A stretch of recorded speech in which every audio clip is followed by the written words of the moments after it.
See if it starts up. Hi again. Mark and I, let me introduce myself again, Helen Vloeberghs. Mark and I are the co-authors of our booklets, Christianity Renewed.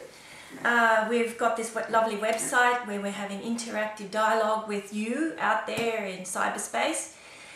We've received a few interesting questions that we'd like to deal with, and I'll just sort of hand it over to Mark, who's the, I won't say expert, he doesn't like that word. No, None of us are experts, but we're all students of truth. We are all trying to learn as much as we can here. So, Mark, the main question that has been asked is, first of all, basically, do Baha'is believe in Jesus Christ? And is Jesus Christ the Son of God? Okay. And even people are saying, is Jesus really God? So would you mind dealing with those? And absolutely, because they are fundamental type of questions. Well, first of all, I must say that as Baha'is, we fearlessly assert the divinity and the sonship of Jesus Christ. For us, Christ, the Son of God, is the foundation of Christianity. It is the real foundation of Christianity, not the church. Not the church. It's this belief that Jesus is the Son of God, and this is something we find in the Gospels too. You know, where Jesus himself, he says, "Who am I?" And isn't that the best thing? Jesus himself, who am I?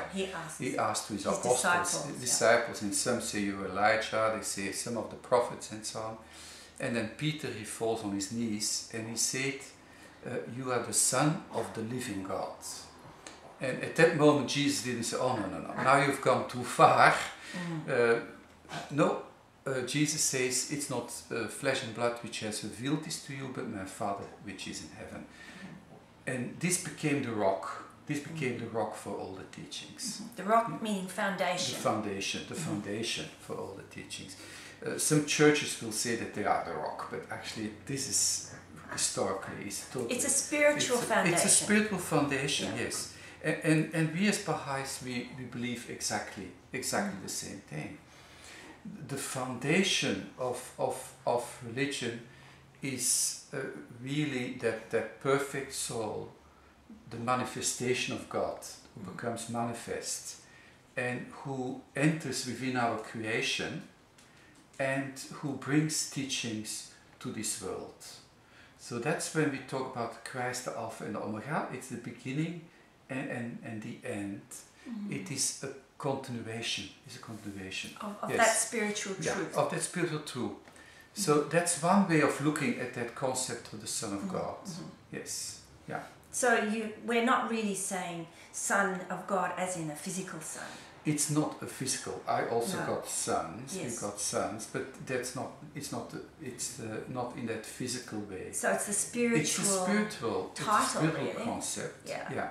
Like also the concept of the Father. It's a spiritual concept, and the main reason why that spiritual concept is there is because Jesus was a Jew. He was a very religious Jew, and as a religious Jew, he could not just use the word God in vain, you know? That is against the Ten Commandments. He couldn't use the word God in vain. So when he talks about God, he speaks about the Father. You know? But this Abba, it's very well accepted in the Jewish context. And we'll find that a lot when we start to study, is that a lot of things which are very accepted within the Jewish context of 2000 years ago is now, because people are thinking in a different way, meanings have been twisted and thwarted and changed. Yes. Speaking about meanings being changed and understandings distorted, when the Christians come out and say Jesus is God, what would you say to that? Well, God is the creator. Is the creator. The Bible tells us very, very clearly that God is dwelling in the unapproachable light, where no man can see him or even can see him. Hear his voice. Or hear his voice. Actually, this is interesting you mention hear his voice, because when Jesus was asked actually a similar type of question about seeing God, seeing the Father. Jesus says, you have neither seen his shape, you have neither heard his voice. Is that same context? I remember another quote too, just sorry to interrupt you. No, that's okay. There's another quote in the Old Testament that says, shall God indeed dwell on earth? Nay, the heaven and heavens cannot contain you. That is showing the immensity, the understanding of that immense divine nature of God, the essence of God, which is unknowable, which cannot be contained.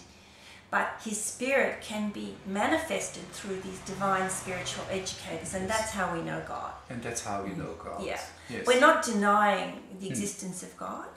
We're not denying that his manifestation is showing forth his teachings and his greatness. And it's so immense in the Baha'i writings, actually. There's a beautiful quote in one of the books called the Book of Certitude. It says, all things live and move and have their being within the manifestation of God. So we have to not bring our concept of what God is down to a human level and a human understanding, but what we really need to do is to bring our human understanding up to a level of understanding more about what the reality of the manifestation of God is. And that is, for us, really as far as we need to go, because another understanding in the Baha'i writings is that the manifestation of God, we call in Arabic, is the Sadratul Muntaha, which means the tree beyond which there is no passing. So human understanding cannot go past that understanding through the manifestation of God. What is God?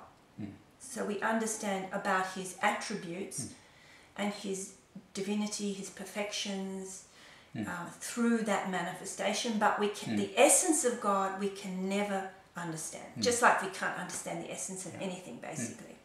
So in some way what we could say then is actually that this idea about Christ, Son of God, is now in modern society renewed, and the new term is manifestation of God. Yes. And in some way it's a renewal of a term, but at the same time, the same concept is actually already found into the Bible. Yes, and that's interesting. Where's because that?